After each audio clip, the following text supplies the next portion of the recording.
Good morning, students of class 7.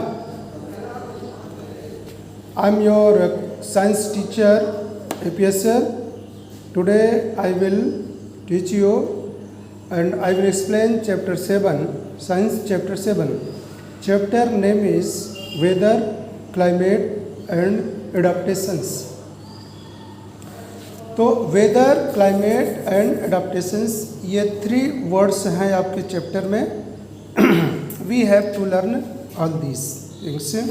First we should know what is weather. पहले weather क्या होता है. आपकी बुक में दिया है वेदर के बारे में, देखिए हमने टिक लगाया है. Means condition of atmosphere at a particular place and time.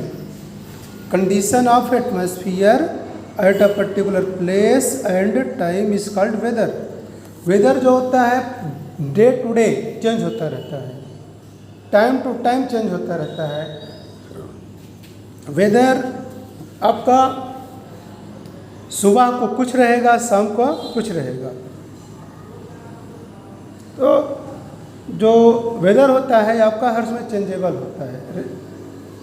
Means वो स्थिर नहीं होता है, हर समय कुछ ना कुछ चेंजिंग आती रहती है वेदर में. तो वेदर क्या है? Condition of atmosphere particular place and time. मान लीजिए टाइम है, सुबह का टाइम, दोपहर के टाइम, शाम के टाइम, नाइट का टाइम.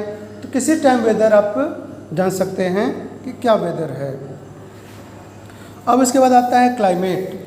क्लाइमेट भी क्या होता है कि the average weather condition. Climate क्या होता है? Average weather condition over a period at least 35 years of particular area. क्या क्या? इसमें 3 बातें होती हैं. एवरेज वेदर कंडीशन होता है for a long time. Long time means near about 35-36 year. और of a particular place area, particular region, किसी एक विशाल क्षेत्र या बड़े रीजन, बड़े एरिया के अंडर में जो एवरेज वेदर कंडीशन होता है उसी को हम क्या बोलते हैं? क्लाइमेट बोलते हैं. जैसे हमारे देश में जो क्लाइमेट है इसको बोलते हैं मानसूनी क्लाइमेट. क्या? हमारे यहाँ मानसूनी क्लाइमेट. और कहीं कहीं पैसिफिक क्लाइमेट होता है, कहीं मेडिटेरेनियन क्लाइमेट होता है, कई टाइप के क्लाइमेट वर्ल्ड में हैं. तो ये हो गया क्लाइमेट. क्या होता है? Average weather condition for a long period of a particular area. ये हो गया. अब आता है difference between weather and climate दिया है.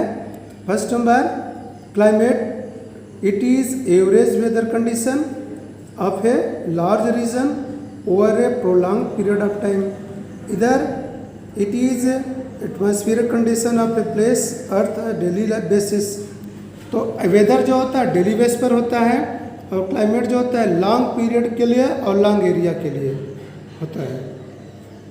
क्लाइमेट जो होता है स्टेबल होता है और वेदर जो होता है स्टेबल नहीं होता है. Climate assigned to large area, ये जो होते हैं स्मॉल एरिया के लिए. और climate assigned to large area but weather assigned to small area. Climate includes average temperature, rainfall etc. but weather condition includes factors like temperature, rainfall, humidity etc. ये difference है. अब आता है सीजन. सीजन क्या होता है कि हमारे यहाँ पर सीजन मतलब कि किसी पीरियड तक अगर वेदर की कंडीशन लगभग सिमिलर रहता है, वेदर कंडीशन लगभग सिमिलर रहता है, उस पीरियड को, उस वेदर कंडीशन को हम सीजन बोलते हैं. तो जैसे हमारे यहाँ गर्मी में एक जैसे वेदर कंडीशन होता है, हॉट रहता है और ड्राइनेस होता है, एयर में ड्राइनेस होता है, टेम्परेचर हाई रहता है. तो ये क्लाउड नहीं होते हैं या कभी कभी आ जाते हैं. तो ये एक सा वेदर कंडीशन होता है. तो सीजन आपकी बुक में दिया है. We have 4 different seasons during entire year. There are spring, summer, winter seasons depend upon the leave. अब लीजिए, जो सीजन होता है वो अर्थ के रिवोल्यूशन पर डिपेंड होता है, अर्थ के रिवोल्यूशन पर डिपेंड होता है। रिवॉल्व, क्योंकि अर्थ रिवॉल्व अराउंड सन, सन से जब रिवॉल्व करता है, घूमता है, तो घूमते घूमते कभी ऐसा कंडीशन हो जाती है कि सन की रेज जो होते हैं सही से अर्थ पर नहीं पहुंच पाती हैं, तब हमारा सीजन ठंडा का हो गया, जिसको कहते हैं ठंडी या विंटर। अगर सन की रेज अर्थ पर परपेंडिकुलर गिर रही है तो उस रीजन को, उस पीरियड को हम गर्मी बोलते हैं। कभी कभी हवाएं ऐसे घूम जाती हैं कि समंदर से लैंड की ओर जब हवाएं आती हैं तो उस सीजन को वर्षा के साथ होता है, तो उसे हम उसे रेनी सीजन बोलते हैं। इस ढंग से क्लाइमेट हमारा चेंज होता रहता है। क्लाइमेट नहीं चेंज, हमारा सीजन चेंज होता रहता है, और जो वेदर कंडीशन होता है वो भी चेंज होता रहता है। तो जैसे पूरे एक सीजन में वेदर कंडीशन लगभग एक सा होता है, फिर अगले सीजन में वेदर कंडीशन लगभग एक सा होता है। तो वेदर कंडीशन जो होता है वो सिमिलर सा रहेगा, जिस पीरियड तक सिमिलर रहेगा उसको बोलेंगे एक सीजन। जैसे वेदर कंडीशन डिफरेंट हो गया तो उसे बोलेंगे दूसरा सीजन। जैसे अभी ठंडी में आए, ठंडी में क्या देखेंगे, सन राइजिंग देर से होगा, सन सेटिंग जल्दी हो जाएगा, टेम्परेचर लो रहेगा, और ये पीरियड आपका नवंबर, दिसंबर एंड जनवरी, फरवरी तक चलता है, तो उसे हम बोल देते हैं ठंडी है। एक सीजन हो गया विंटर सीजन। अभी बारिश में देखिए वर्षा होती थी, लेकिन अब सितंबर के बाद वर्षा नहीं होगी, तो मानसून हमारा, जिसको बोलते हैं मानसून, चला जाएगा और सीजन चेंज हो जाएगा। अब आता है climatic adaptation of animals. Her animal जो होता है अपने क्लाइमेट के आधार पर उसमें एडाप्टेशन होता है, development in the feature of the body. उसके बॉडी में इस ढंग के डेवलपमेंट होते हैं, उसके फीचर में इस तरह डेवलपमेंट होते हैं ताकि वो अपने क्लाइमेट में रह सके। इसे बोलते हैं एडाप्टेशन। जैसे पोलर रीजन में होल ईयर क्या रहेगा, ठंडी रहेगी, और वहाँ पर ज़्यादा समय ठंडा, और पूरा वाटर जो होता है आइस में चेंज रहता है, इसलिए वहाँ के एनिमल एंड ह्यूमन बॉडी वहाँ के लिए एडाप्ट हो जाते हैं, वहाँ की बॉडी तैयार हो जाती है उतनी ठंडी सहने के लिए। जैसे animals in polar life, animals in polar life, जैसे पोलर लाइफ में ठंडी होती है। अब पोलर बियर जो होते हैं देखिए वाइट होता है, क्योंकि एक मिमिक्री होती है ताकि वो बर्फ में मिमिक्री हो सके, मतलब छिप सके और अपने शिकार को पा सके। और उसके अंदर देखिए उसके बॉडी पर बहुत हेयर पाए जाते हैं, और हेयर से उसको ठंडी नहीं लगती है।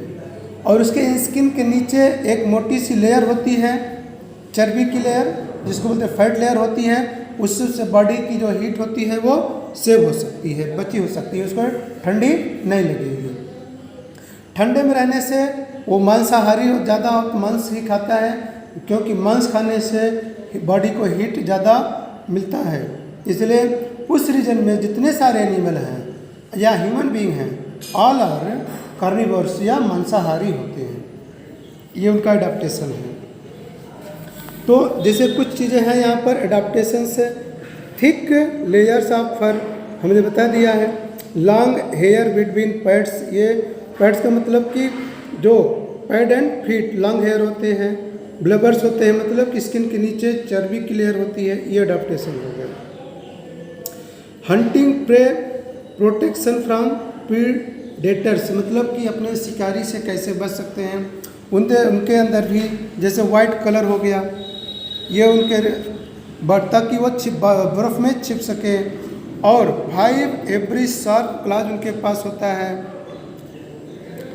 और it can smell prey from a large distance, दूरी से ही अपने प्रे को सूंघ करके पता कर सकते हैं कि हमारा प्रे या हमारा शिकार कहाँ है। तो पोलर बियर्स ह्यूज टीथ उनके मजबूत होते हैं ताकि अपने शिकार को चीर फाड़ कर सके। अब आता है adaptation for staying in water, staying in water. Water में रहने वाले एनिमल्स में क्या एडाप्टेशन होता है, स्ट्रीमलाइन बॉडी होती है, मतलब आगे पीछे नुकीला होता है। पोलर बियर है, स्टिफ हेयर होता है। Hind legs are held flat. Hind leg मतलब पिछला पैर जो होता है वो फ्लैट होता है, चपटा होता है, चौड़ा होता है और यूज्ड एज रबर की तरह काम करता है। Thank you students in first video. These are listen carefully. I will send next video. Thank you very much. May God bless.